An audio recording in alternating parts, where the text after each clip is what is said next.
ꯆꯔꯥꯎꯊꯦꯜꯗ sports ꯌꯨꯅꯤꯚꯔꯁꯤटी की land demarcation की Matang कौखिबा national highway 2 अमरी national highway 37 दा KSO अमसुंग कुकी इनपी की बन अदु यानबा पुरकपदगी हौजिक हाईवे अनिदा महौसागुम पन्नुना लेरकपा गाड़ी ट्रक्स अमसुंग पैसेंजर पुबा गाड़ी चेनबा हौख्रे ngarang state government की मिनिस्टर सिंह याव टीम अमदा कुकी इनपी मणिपुर अमदी कुकी स्टूडेंट्स ऑर्गेनाइजेशन की मिहुत कांगबु अमगा उनाबदगी यानबा सी पुरकखिबनी डिस्ट्रिक्ट हॉस्पिटल मॉनिटरिंग कमिटी जुरीबामना कौखिबा पुंग निफु निपान की बन यानबा पुरकपदगी हंदोखरे हरी ngasi डेप्यूटी कमिश्नर जुरीबाम की कॉम्प्लेक्स कमिटी की मिहुत कांगबु अमदी डिस्ट्रिक्ट एडमिनिस्ट्रेशन की मिहुत कांगबु अमगा उनाबदा कमिटी न तालिबा डिमांड सिंह थबक तो ऑनथोक लगनी हाइबगी थाजबा पिरकपदगी यानबदु पुरकखिबनी हारी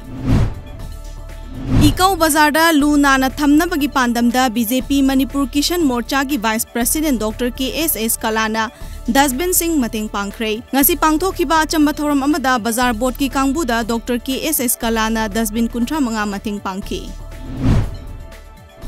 मणिपुर लेंगा की पौताक मतुंग इना council of higher secondary education Manipur की चेयरमैन डॉक्टर लमाबम महेंद्रना चेयर लौदुना कोविड-19 लाइचतगी ngaktokna leinabagi pandamda council gi employee pubnamak ministry na piba कोविड-19 gi SOP ngakna chatkani haina wasak lobagi thoram ama babupara da leiba council gi conference hall da pangthokre